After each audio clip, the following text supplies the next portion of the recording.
Bom, a gente vai continuar um pouco nesse assunto correlato, a gente vai olhar uma reportagem diretamente relacionada a essa questão das oposições e dos instrumentos que o governo tem para cooptar e fragilizar a oposição. Deputados tentam restringir, com o apoio do governo, o poder das agências reguladoras. E o assunto deve ser discutido no Congresso Nacional na carona de uma medida provisória. Veja na reportagem de Tainá Farfan.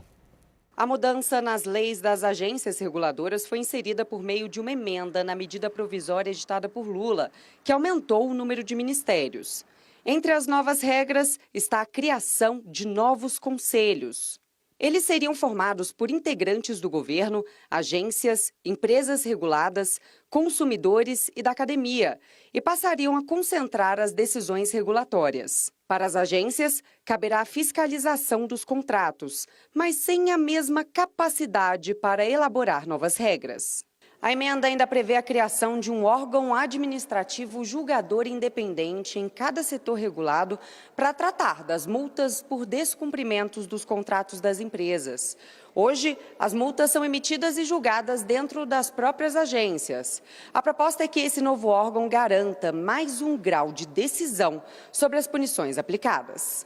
As mudanças teriam impacto nas 11 agências reguladoras que atuam em setores estratégicos. Entre elas, a Agência Nacional de Vigilância Sanitária, a Anvisa, e de Aviação Civil, a ANAC.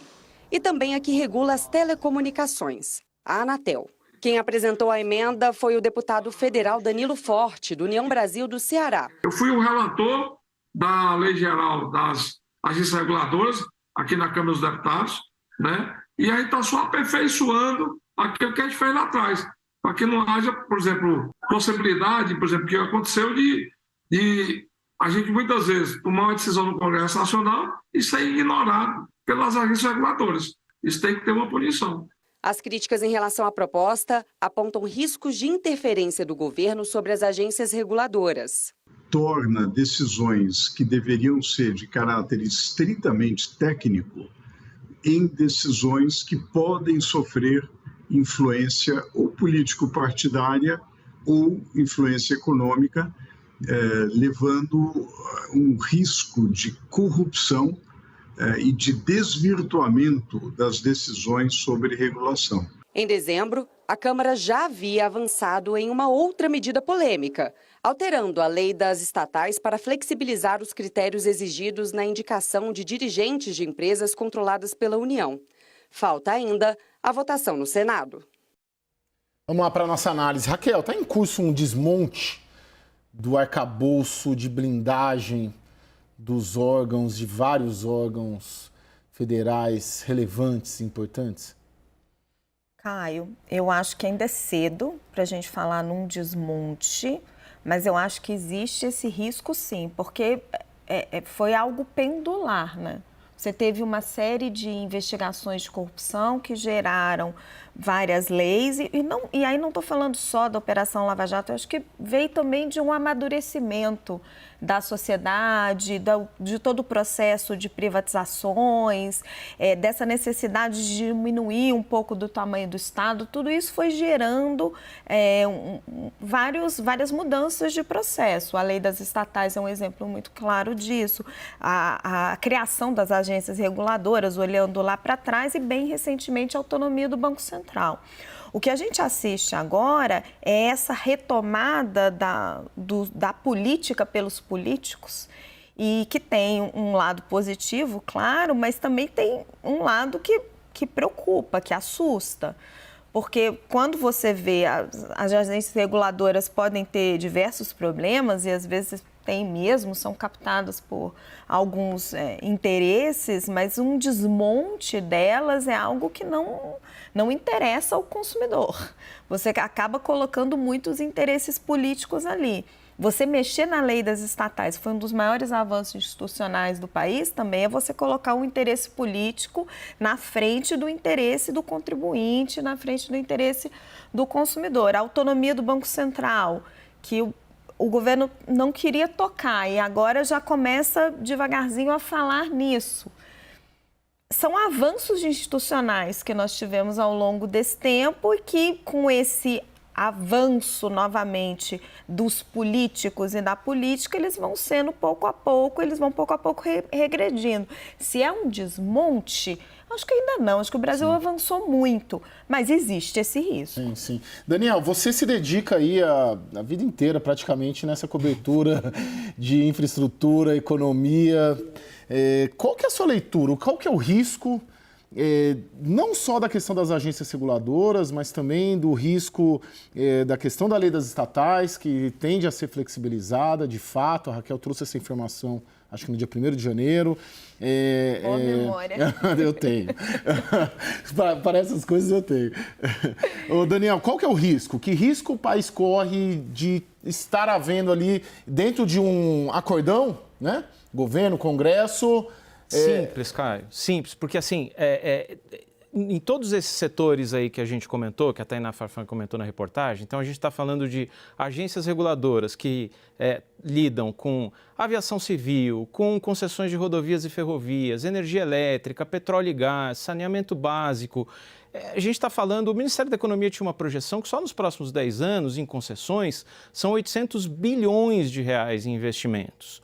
Então, assim, o investidor que tem um contrato mais curtinho ali, tem 20 anos de contrato pela frente, 30 anos de contrato pela frente. Então, o que ele precisa ter é previsibilidade regulatória, segurança jurídica, e na essência disso está uma questão que é você ter agências técnicas com diretores que têm autonomia decisória, tem mandato fixo, então eles não precisam se preocupar com o governo não estar gostando das decisões ou o Congresso não estar gostando das decisões que eles estão tomando, porque, em princípio, pelo menos, eles são técnicos, eles vão regular setores difíceis. Me permita discordar ali do deputado Danilo Forte, uma pena que ele não pode debater, mas assim, ele estava dizendo, a agência reguladora toma uma decisão contrária ao que diz a Câmara, ao que diz o Senado. Não. O Congresso toma uma decisão que é legal, está num nível legal. A agência sempre trata de níveis infralegais, ela sempre precisa estar abaixo do que decide o Congresso, né? Agora, é muito importante ter essa estabilidade dos contratos e a própria formação que está na emenda ali eu acho muito perigosa, porque se você tira a decisão desse grupo, desse colegiado técnico e bota na mão de um conselho que está debaixo de um ministério, portanto vai mudar o tempo todo, com consumidores, com as empresas reguladas, com acadêmicos, é um x-tudo ali que pode prejudicar a atração de investimentos, porque você não tem mais segurança jurídica, você não tem mais previsibilidade. Então, assim, o sinal é ruim para um país que ainda precisa... O governo está falando muito em retomar investimento público, mas a gente não pode ter ilusão. O que vai mudar a infraestrutura do país é o investimento privado. E aí você faz um ataque às agências reguladoras, a sinalização é a pior possível. Cristiano, essas concessões que o Palácio do Planalto, o governo Lula pretende fazer, por exemplo, permitir que o Congresso mexa nessa estrutura das agências reguladoras, por exemplo, avalizar a flexibilização da lei das estatais, elas integram um pacote de formação de base aliada também? Olha, Caio, o ponto aí é que as agências reguladoras, vale lembrar, né, que elas foram criadas ali no governo Fernando Henrique, quando ele, com o Bresser Pereira, né, que fez aquela mudança, reforma administrativa, onde eles falavam de mudar o Estado do Estado burocrático para o Estado gerencial. Ao longo desses últimos anos, eu vi crescentemente no Congresso aumentar a crítica às agências reguladoras, que elas estavam exorbitando do seu poder de regulamentar. Então, muito mais do que essas posições aí, há também um certo incômodo por parte do Congresso Nacional, do que eles classificam como essa exorbitância do poder das agências reguladoras de acabar, segundo eles, acabam, no final das contas, legislando, né, bypassando o Congresso Nacional, a Câmara e o Senado, né? E a gente vê também, ao longo dos últimos anos, o Congresso Nacional aumentando o seu poder no processo decisório no país. A gente viu o aumento do controle sobre o orçamento. Me lembro que o Fernando Henrique teve um veto derrubado. O presidente Jair Bolsonaro já superou a casa de 100 quando ele deixou a presidência da República, eram mais de 100 vetos derrubados por eles, né? Então, o Congresso Nacional tem assumido cada vez mais esse protagonismo.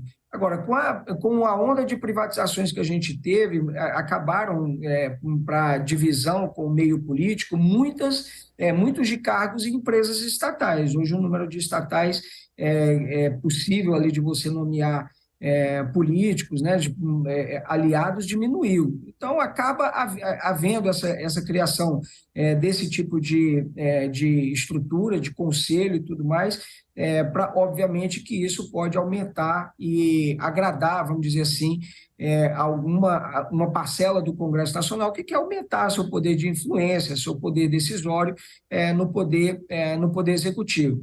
Eu acho temerário o Congresso querer discutir essa questão por meio de uma emenda a uma medida provisória, cujo prazo de validade é de 120 dias, né? Então, o espaço é muito curto para essa discussão acontecer. Eu acho que isso mereceria um debate muito mais aprofundado, né? Talvez, ainda que a gente não sabe se essa emenda vai ser efetivamente acatada, se o presidente Lula eventualmente vai sancionar no caso dela ser aprovada, mas o fato é que é ruim e mereceria um debate muito mais profundo sobre a competência da agência reguladora de regulamentar determinadas atividades, o poder dela de fiscalização, enfim, a relação dela com o setor privado.